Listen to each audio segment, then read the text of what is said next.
বিসমিল্লাহির রহমানির রহিম। আমি Mohammad Shahadat Hossain, Intel computer training academy এর পক্ষ থেকে আপনাকে অভিনন্দন। ইন্টেল কম্পিউটার ট্রেনিং একাডেমি দু ধরনের ভিডিও টিউটোরিয়াল তৈরি করে, একটি বেসিক লেভেল, অপরটি অ্যাডভান্স লেভেল। তো আজ আমি এমএস ওয়ার্ড 2003 ভার্সনের বেসিক লেভেলের কমান্ডগুলো নিয়ে আলোচনা করছি। এমএস ওয়ার্ড কি এবং এটা কী ধরনের প্রোগ্রাম এই সম্পর্কে আমরা এখন জানি। এমএস ওয়ার্ড হলো একটি সবচেয়ে জনপ্রিয় শব্দ প্রক্রিয়াকরণ প্যাকেজ সফটওয়্যার। শব্দ প্রক্রিয়াকরণ বলতে সাধারণত বোঝায় বিভিন্ন ভাষায় যে কোনো ধরনের নথিপত্র ও চিঠিপত্র লেখা, এছাড়াও সংযোজন বিয়োজন করে বিভিন্ন প্রকার আকার আকৃতি দান করে মনোমুগ্ধকরভাবে উপস্থাপন করে প্রিন্টারের মাধ্যমে প্রিন্ট করে বের করা যায়। পাশাপাশি যাই লেখা হোক না কেন তা জমা করে রাখার সুবিধা পাওয়া যায়। অর্থাৎ এমএস ওয়ার্ডটা যে কোনো ধরনের এমএস ওয়ার্ডের যে কোনো ধরনের ভাষা লেখা যায়, সেটা বাংলা হোক, হিন্দি হোক, আরবি হোক। লেখার পরে সেটাকে আপনি কেটে ছেটে বিভিন্ন প্রকার আকার আকৃতি দান করে মনোমুগ্ধভাবে উপস্থাপন করতে পারেন এবং প্রিন্টের মাধ্যমে প্রিন্ট করে বের করে রাখতে পারবেন। এছাড়াও যাই হোক না কেন তা জমা করে রাখার সুবিধা পাওয়া যাচ্ছে। তো এখন আমরা মাইক্রোসফট ওয়ার্ড কীভাবে অন অফ করতে হয় সেটা দেখি। মাইক্রোসফট ওয়ার্ড আমি ক্লোজ করছি, বর্তমানে ওপেন করা আছে, তাই এখন স্টার্টে ক্লিক করব। এরপরে মাইক্রোসফট অফিস 2003 ওপেন করব। মনে রাখবেন যে অফিস 2003 মাইক্রোসফট অফিস 2003 আপনাকে পূর্বেই কম্পিউটার সেট আপ করে রাখতে হবে, তাহলে আপনি এমএস ওয়ার্ডের আইকনটি দেখতে পাবেন, ডাব্লিউ আইকনটি দেখতে পাবেন। আর যদি না থাকে সেক্ষেত্রে আপনাকে সেট আপ করতে হবে প্রথমে। আচ্ছা, যাই হোক, এখন আমরা মাইক্রোসফট ওয়ার্ড অন অফ করা দেখলাম। আর আমরা ক্লোজ বাটন চাপ দিয়ে অফ করতে পারি। এছাড়াও ফাইলে ক্লিক করে এক্সিটে ক্লিক করলেও আমাদের মাইক্রোসফট ওয়ার্ডটি ক্লোজ হয়। তবে যদি আমি কিছু লিখি, ধর সাপোজ আমি লিখলাম আমার নাম শাহাদাত হোসেন, এটা লিখলাম শাহাদাত হোসেন। এখন আমি যে লিখলাম, এখন আমি ক্লোজ করতে গেলে আমাকে বলবে যে do you want to save the change to document, মানে আমি যদি সেভ করতে চাই তাহলে ইয়েসে চাপ দেবে এবং পরবর্তীতে আবার নাম দিতে হবে এবং নাম দিয়ে সেভ করে বের হতে হবে। আর যদি ডাইরেক্টলি বের হতে চাই তাহলে আমি জাস্ট ক্লোজ করে নোতে ক্লিক করলেই বের হয়ে যেতে পারবো। যাই হোক, স্টার্টে ক্লিক করে আবার মাইক্রোসফট ওয়ার্ড ওপেন করি। এখন আমি মাইক্রোসফট ওয়ার্ড ডকুমেন্ট এরিয়া বলতে কি বোঝায়, অর্থাৎ আমাদের মাইক্রোসফট ওয়ার্ডের যে স্ক্রিনটা দেখতে পারতেছেন ওটাকে বলা হয় ডকুমেন্ট এরিয়া। এখন ডকুমেন্ট এরিয়া পরিচিতি আমি দিচ্ছি। ডকুমেন্ট এরিয়ার মধ্যে কী কী বিষয়গুলো থাকে, অর্থাৎ আপনি দেখবেন উপরের অংশে ডকুমেন্ট 1, এটি হলো টাইটেল বার। এরপরে আপনি দেখবেন নিচের দিকে আছে file edit, view, insert, format, tools, ট্যাবেলস, Windows, help, এটা হলো মেনু বার। এরপরে আছে স্ট্যান্ডার্ড টুলবার, এটা হচ্ছে স্ট্যান্ডার্ড টুলবার, এটাকে ধরে নিচে নামানো যায়, আবার ব্লু অংশটা ধরে আবার উঠাইয়ে দিতে হয়। যাক, এরপরে আছে ফরম্যাটিং টুলবার। এখন এরপরে আছে রুলার, এই রুলার মাপকাঠি, এটার মধ্যে আমরা একটা পেজের সাইজ কতটুকু A4 হবে না লিগেল হবে সেটা আমরা এমনি উপর থেকে ধারণা পেয়ে যাই, অর্থাৎ এটার পেয়ে যাই। আচ্ছা, যাই হোক, এখন ভার্টিক্যাল স্ক্রল বার ডান দিকে আছে, যেটা পেজের উপর অংশ নিচের অংশ আমরা দেখতে পাই। আচ্ছা, ভার্টিক্যাল স্ক্রল বার। এরপরে আমাদের নিচের অংশে আছে horizontal scroll bar. Horizontal scroll বারটি সাধারণত আমরা পেজ যদি জুম করা হয়, মানে অর্থাৎ 200% করলাম, তখনই হরিজন্টাল স্ক্রল বারটি আমরা ডানে বামে নিয়ে পেজের বাম পাশে ডান পাশে দেখতে পারি। আচ্ছা, এখন আমাদের আছে কার্সর, যেটি লাফাচ্ছে, অর্থাৎ ইনসারশন পয়েন্ট বলা হয়, এবং আমরা যখন লিখি এখান থেকে লেখাগুলো বের হয় এই কার্সর থেকে। তো এরপরে এই মাউস নাড়াচ্ছি সেটা হলো মাউস পয়েন্টার। এখন ড্রয়িং টুলবারটা এর নিচেই আছে। যদি আমাদের এখানে ড্রয়িং টুলবারটি নেই, সাধারণত ড্রয়িং টুলবারটি না থাকলে ভিউতে ক্লিক করে টুলবারসে ড্রয়িং টুলবার ক্লিক করতে হয়। তবে সাধারণত প্রত্যেকটা মাইক্রোসফট ওয়ার্ডের মধ্যে আপনি ওপেন করা মাত্র ডিফল্ট অবস্থায় ড্রয়িং টুলবারটি দেখতে পাবেন নিচের অংশে। এরপরে আছে স্ট্যাটাস বার। স্ট্যাটাস বারের মধ্যে আপনি পেজ মানে কতটা আছে সেটা জানতে পারতেছেন, সেকশন সম্পর্কে জানতে পারছেন। আর ডান পাশের অংশে টাস্ক প্যান থাকবে, যেখানে আপনি কিছুক্ষণ আগে যে ফাইলগুলো ওপেন করছেন সেটা আপনি ডান পাশে তার ফাইল নেম দেখতে পাবেন। আচ্ছা, একেবারে শেষে আছে স্ট্যাটাস বার। স্ট্যাটাস বার হলো আমরা যে ফাইলগুলো ওপেন করে থাকি সেটা স্ট্যাটাস বারে শো করে। সাপোজ আমি মাইক্রোসফট ওয়ার্ডে আরও কয়েকটা যদি ফাইল ওপেন করি এবং সেটা আমি স্ট্যাটাস বারে দেখতে পাবো। এছাড়াও ভিডিও ফাইল অথবা যে মিডিয়া প্লেয়ার, এছাড়াও ম্যাক্সন, মজিলার আইকনগুলো নিচে দেখতে পারবো। এছাড়াও আমি ঘড়ির টাইম ডান পাশে দেখতে পারি। আচ্ছা, যা হোক, এখন আজ আমি আপনাদেরকে মাইক্রোসফট ওয়ার্ড এর পরিচিতি বললাম। এখন কীভাবে মাইক্রোসফট ওয়ার্ডের কার্সর মুভমেন্ট ফাংশনটা ব্যবহার করে সেটা দেখব। এখন সাপোজ আমি এখানে লিখলাম the quick brown fox jumps over the lazy dog,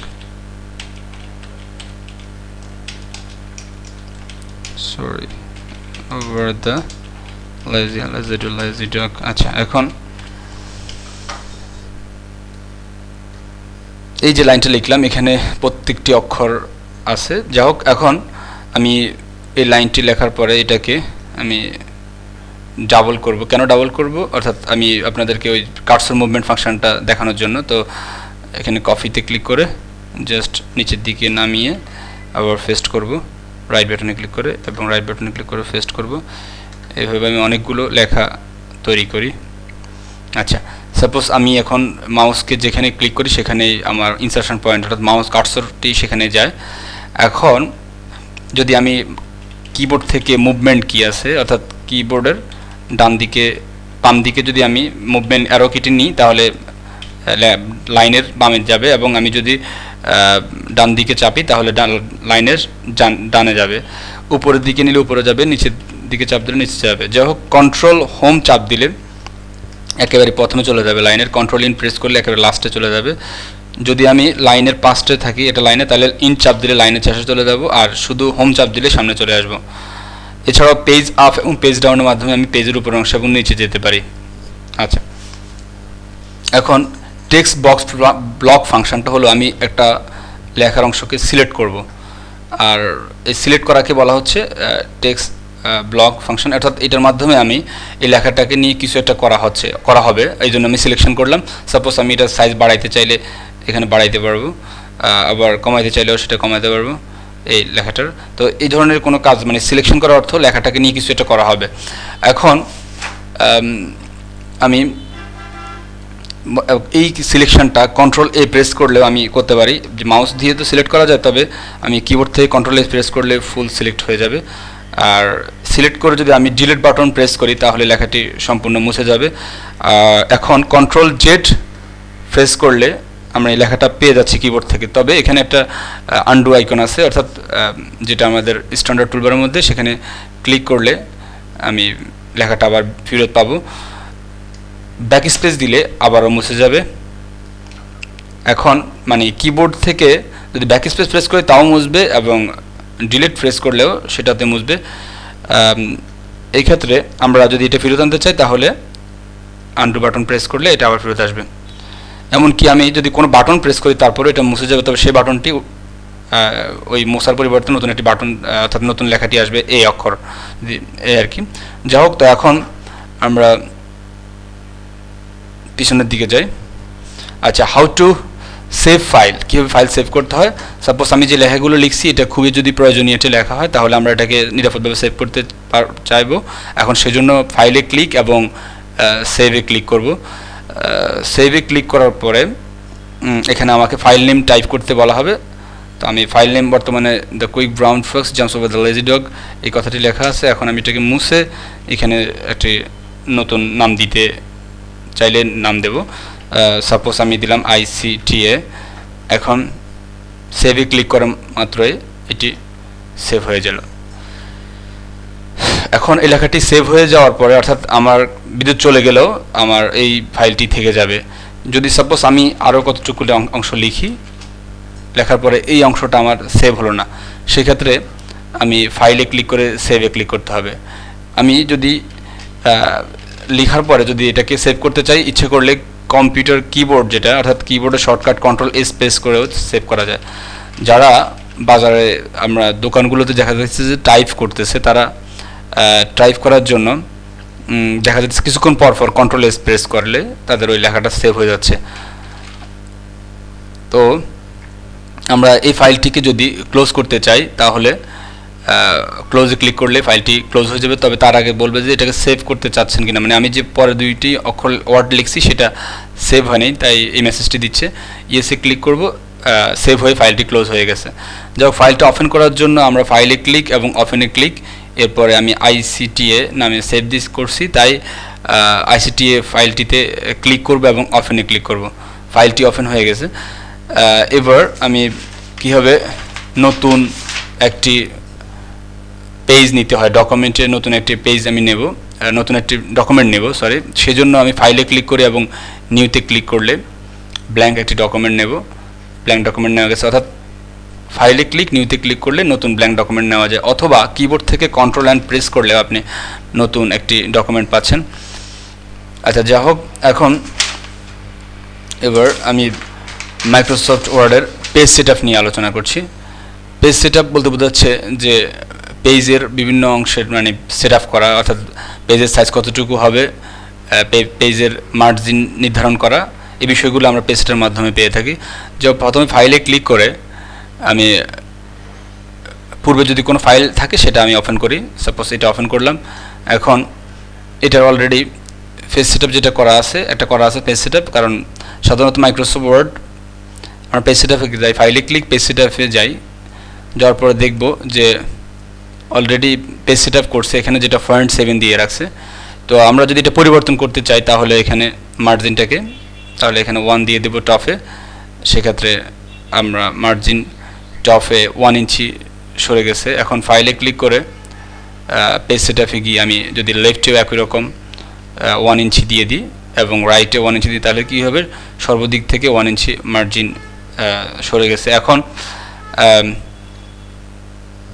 এইভাবে করে মার্জিন সেটআপ করা হয়। সাধারণত দেখা যায় যদি আমরা দলিলের উপরে যে অংশে একটা স্ট্যাম্প আছে, ওই স্ট্যাম্পটি যদি প্রিন্ট করতে চাই সেক্ষেত্রে আমাদের অনেক সময় মার্জিন টপে 4 ইঞ্চির পরিমাণ নিতে হয়। সেজন্য পেজ সেটআপ ফাইলে ক্লিক করে পেজ সেটআপে গিয়ে এখানে টপ থেকে আমরা 4 ইঞ্চি টাইপ করে দেওয়ার পরে এখানে মার্জিন উপর থেকে 4 ইঞ্চি ছেড়ে আসবে। এক্ষেত্রে আমার স্ট্যাম্পটি এখানে সাদা অংশের মধ্যে পড়বে এবং পরবর্তীতে আমার কোনো লেখার প্রিন্ট হবে না আর কি, লেখা স্ট্যাম্পে প্রিন্ট হবে না, অর্থাৎ স্ট্যাম্পের উপরের অংশের মধ্যে পড়বে না, যেটা নিচের দিকে ব্ল্যাঙ্ক জায়গাতে প্রিন্ট হবে। যাই হোক, নিচের অংশে যদি এরকম হয় যে আমার পেজটাকে খুব বড় প্রয়োজন, অর্থাৎ এটা বর্তমানে আছে আপনার লেটার সাইজে আছে পেজটি, তো পেজ সেটআপে গিয়ে পেপারে গিয়ে আমরা দেখবেন যে লেটার সাইজে আছে এটি 8.5 11। এখন আমি এটাকে A4 সাইজ করতে হলে আমাকে এটাকে A4 সাইজ নিতে হবে। সাধারণত বাজারে যে পেপারগুলো পাওয়া যায় এগুলো A4 সাইজ পাওয়া যায়, আর যদি আমি লিগ্যাল সাইজ করতে চাই তাহলে বিশেষ করে লিগ্যাল এবং A4 2 সাইজের পেপার পাওয়া যায়, তো আমরা লিগ্যাল সাইজটা যদি করার ইচ্ছে হয় তাহলে লিগ্যাল সাইজ করে নেব। আর সবচাইতে ভালো হয় যে পেজ যে রকমই হোক না কেন সেটাকে স্কেল দিয়ে আপনি মেপে পেজ সেটআপে গিয়ে ওখান থেকে সংখ্যা হাত দিয়ে টাইপ করে দিন। সাপোজ 13.2 হলে এখন, এবং আপনার যদি 8.2 হয় তাহলে আপনি ওইভাবে করলেই একজ্যাক্ট সঠিকভাবে আপনার পেজটি প্রিন্ট হবে এবং প্রিন্ট বের হবে। আচ্ছা, যা হোক, তো আমরা পেজ সেটআপ দেখলাম, একটি হলো মার্জিন সেটআপ আর একটা হলো পেপারের সাইজ সেটআপ।